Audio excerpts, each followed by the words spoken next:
All right, let's jump right in. Welcome to today's Explainer, where we're going to unpack something absolutely crucial for anyone stepping into a leadership role: how to adopt the role of a coach to guide new managers to success. Transitioning from being that star player where you're really only worrying about your own stats to a coach responsible for the whole team's success, that's literally one of the hardest pivots in business. But today, we're diving into a game day playbook that makes this shift incredibly empowering. So buckle up because we're going to break down the exact plays and the exact words you need to lead effectively.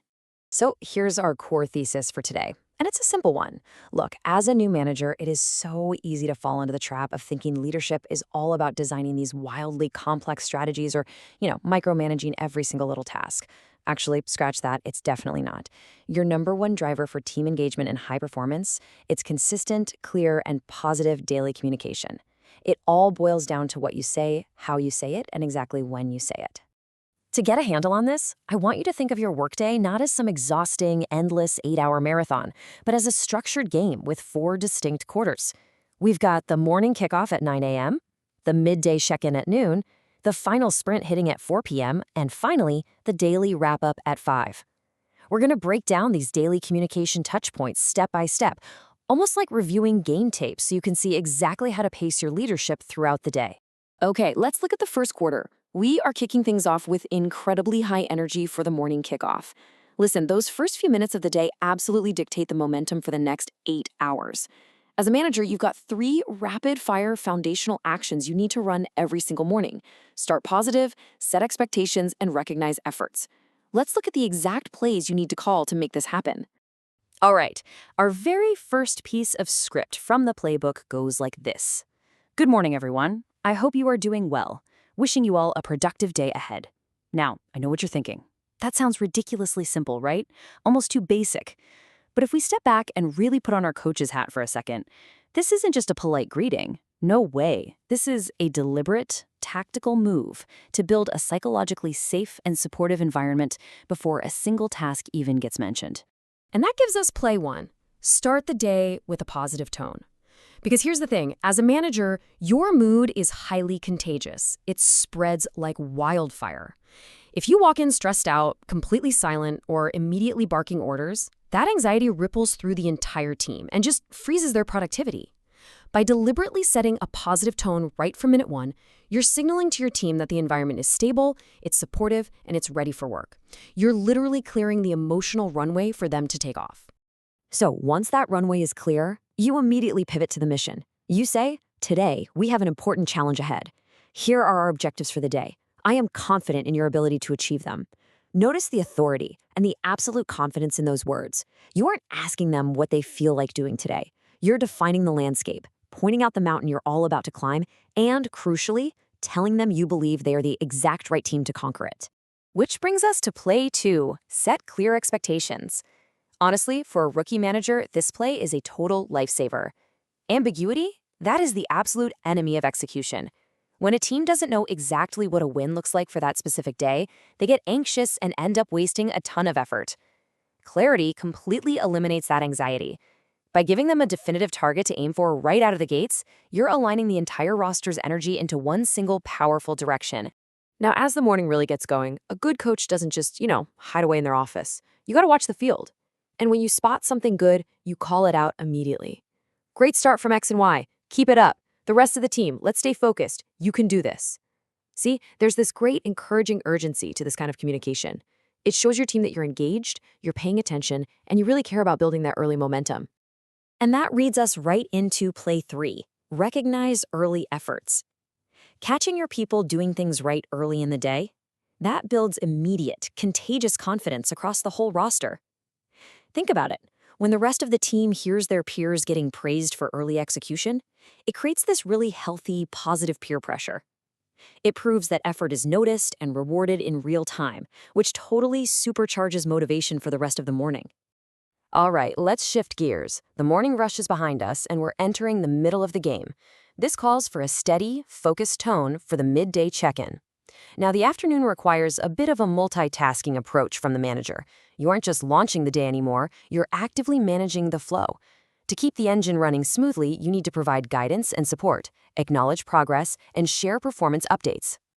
Around midday, you might start noticing a little friction. Totally normal. The playbook advises stepping in calmly with something like, here are a few tips to help you succeed. Please apply them as needed.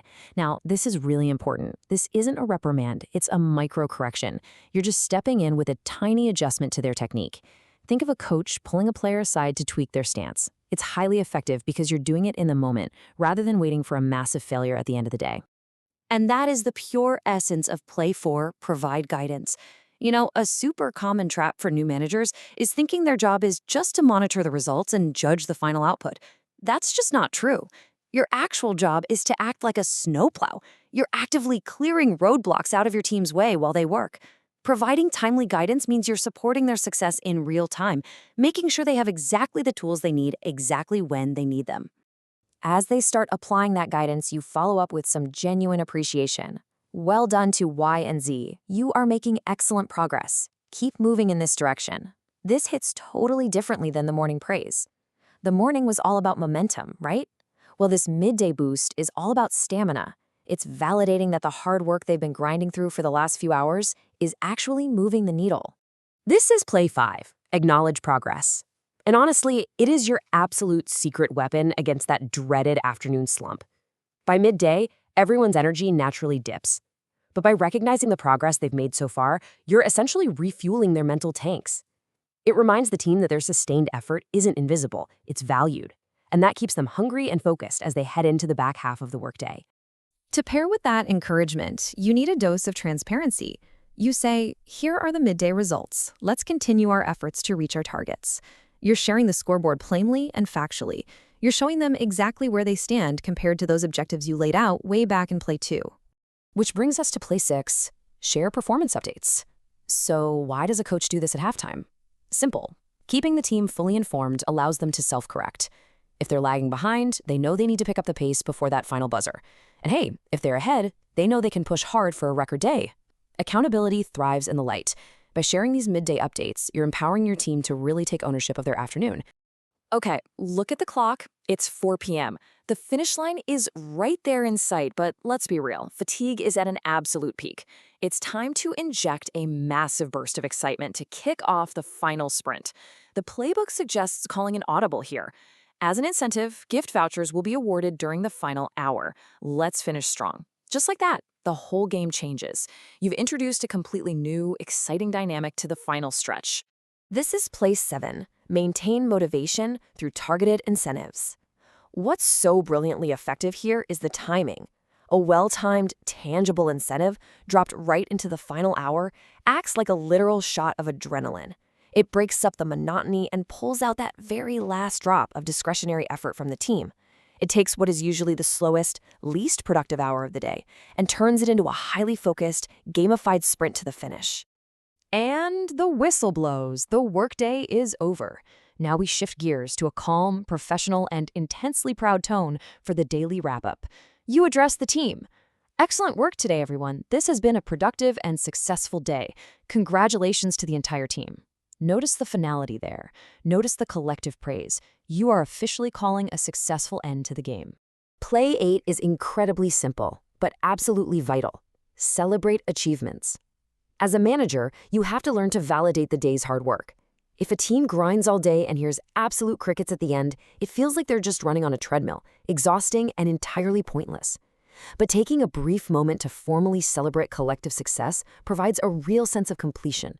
That psychological closure, that is exactly what makes a team willing to wake up and do it all over again tomorrow.